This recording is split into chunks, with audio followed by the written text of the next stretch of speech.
बिस्मिल्लाहिर्रहमानिर्रहीम। अस्सलामुअलैकुम दोस्तों, जुगनू वॉइस चैनल में आप सबको खुश आमदीद। दोस्तों, आपने आतिश फिशां के बारे में तस्वीरों और टीवी में देखा या पढ़ा तो ज़रूर होगा। इसके फटने और बहते हुए लावे को देखकर एक अजीब सी हैबतनाक कैफियत तारी हो जाना एक आम सी बात है, लेकिन अगर कुरान पाक पढ़ा जाए तो समझ में आता है कि ये भी अल्लाह ताला की एक बहुत बड़ी नेमत है, क्योंकि हाल ही में माहिरीन अर्जियात यानी जमीनी माहिरीन ने दरियाफ्त किया है कि पहाड़ों की भी एक अहमियत है। ये जमीन में बिल्कुल मेखों यानी कीलों की तरह गड़े हुए हैं। जदीद माहिरीन अर्जियात हमें बताते हैं कि जमीन का कुतर 6378 किलोमीटर है। जमीन की सबसे ऊपर वाली सतह ठंडी है, जबकि अंदरूनी परतें इंतहाई गर्म और पिघले हुए मादे की तरह हैं, जहाँ जिंदगी नामुमकिन है। और ये कि जमीन की सबसे बैरूनी परत जिस पर हम आबाद हैं इंतहाई बारीक है। मुख्तलिफ जगहों में इसकी मोटाई 1 से 70 किलोमीटर तक है। चुनाचे ये मुमकिन था कि जमीन की ये पतली परत अपने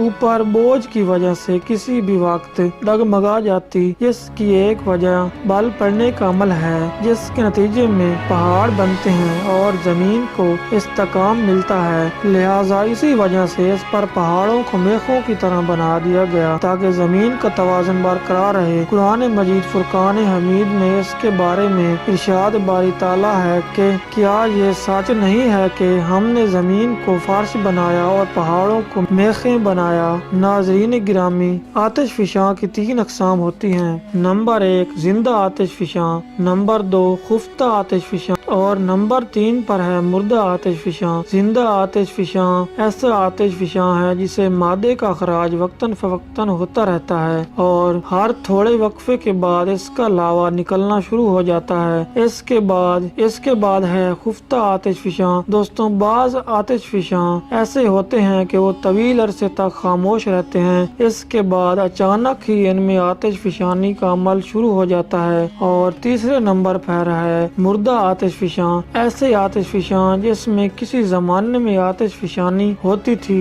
मगर अब इसका कोई इम्कान नजर नहीं आता है, मुर्दा आतिश फिशां कहते हैं। नाज़रीन गिराम, आतिश फिशां को गौर से देखा जाए तो ऐसा लगता है कि कोई आग की बला है जो पलक झपकते ही सब को जला कर खाक कर देगी। और इसके फटने से लावे की रफ्तार 7 मीटर फी सेकंड होती है। इसकी तपश का दर्जा हरारत 22 डिग्री फ़ारेनहाइट होता है और इसको साइंस की जबान में अर्जी जेन यानी जमीनी जेन भी कहा जाता है। नाज़रीन गिराम, 1980 ईस्वी में साइंसदानों ने ऐसे बैक्टीरिया दरियाफ्त किए जिनकी मौजूदगी पानी को मजीद गर्म रखने की बायस बनती है। और ये दरियाफ्त न सिर्फ अकल को दंग करने वाली नाकाबिल तसव्वुर थी और इस बैक्टीरिया का DNA टेस्ट करने पर यह बात साबित हुई कि अच्छे भले दर्जा हरारत को गिराने में बुनियादी किरदार अदा करता है और इसका दर्जा हरारत 72 डिग्री फ़ारेनहाइट होता है। लेकिन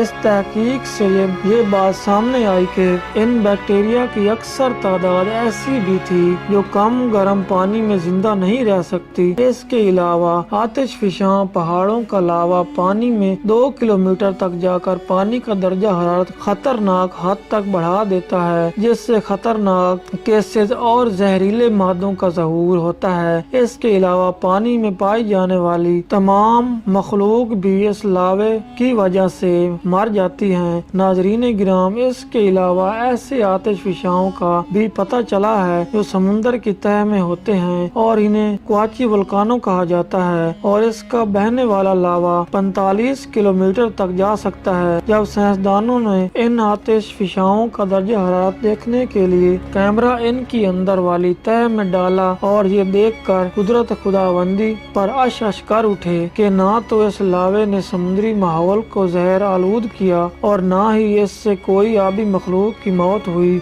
हत्ता कि एक बड़ी शार्क मछली से लेकर छोटी जेलीफिश तक सब महफूज रहे। और इस लावे से एक मादा फूटता है जिसे गंधक कहते हैं, जो कि बारूद और माचिस बनाने के काम आता है। और मजीद तख्लीक से ये बात सामने आई कि क्वाची वल्कानों से पैदा होने वाले बैक्टीरिया बेजरर हैं जो समुद्री माहौल को जहरालूद और गर्म नहीं होने देते, जबकि पहाड़ी आतिश फिशाओं का लावा जमीन पर पर न सिर्फ तबाही मचाता है बल्कि इनके बैक्टीरिया से फासिद और जहरीले मादों का अखराज होता है, जिससे इंसान और जंगली हयात दोनों बुरी तरह मुतासिर होते हैं। इलाकों और कौमों की बदतरीन तबाहियां हुई हैं। दोस्तों, वीडियो पसंद आने की सूरत में इसे लाइक करें, शेयर करें और हमारे चैनल जुगनू वॉइस को सब्सक्राइब कर दें। शुक्रिया।